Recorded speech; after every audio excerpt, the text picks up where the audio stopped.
তাহলে আমিও শিখবো। সঙ্গে ইলিশ সুন্দরী অলরেডি প্লেটে উনি পড়ে গেছেন, সাজানো হয়ে গেছে প্লেটে, কাটিবার জন্য প্রস্তুত ইলিশ সুন্দরী। এবার মাছটা সাইজটা দেখুন আপনারা। ঠিক আমি আপনাকে একদম টপ ভিউ থেকে দেখাচ্ছি। এটার পেটিটা এতটা চওড়া আছে, এতটা চওড়া আছে পেটিটা। যা দাম উঠেছে ইলিশের, তো মধ্যবিত্তর তো নাগালের বাইরে অ্যাকচুয়ালি ইলিশ হয়ে গেছে বর্তমানে।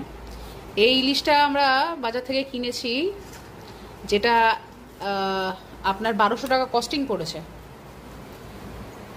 আপনারা বলুন আপনাদের জায়গাতে, আপনাদের মার্কেটে কিরকম প্রাইস চলছে এখন বর্তমানে ইলিশের।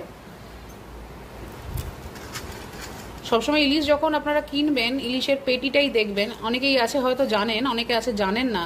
তো যারা জানেন না তাদের জন্য আমি স্পেশালি কথাটাই বলছি যে যখনই আপনারা ইলিশ কিনতে যাবেন, ইলিশের যেটা মানে প্রধান জিনিস যেটা দেখে বুঝবেন যে ইলিশটা সত্যি টেস্টফুল হবে কিনা। এত টাকা দিয়ে কিনছেন তো অবভিয়াসলি সবচেয়ে বেস্ট যেটা কোয়ালিটির মাছ আছে সেটাই আপনারা কিনবেন।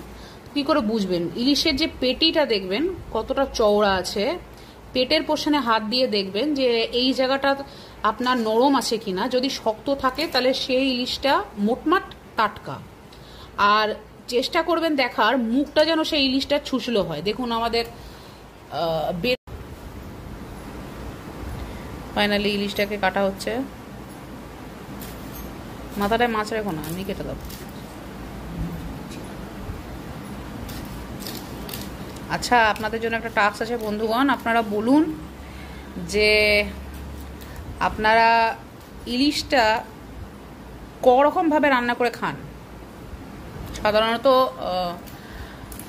বাংলাদেশি বা বাঙাল যাদের বলে, হোপফুলি তারা ইলিশ মাছের ভর্তা করেও খায় শুনেছি।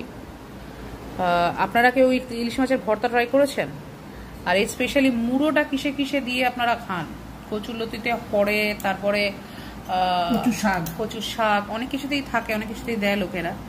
অনেকে দেখেছি আমি লাল শাক বানাচ্ছে, তার সাথেও ইলিশ মাছের মাথা দিয়ে লাল শাক করেছে।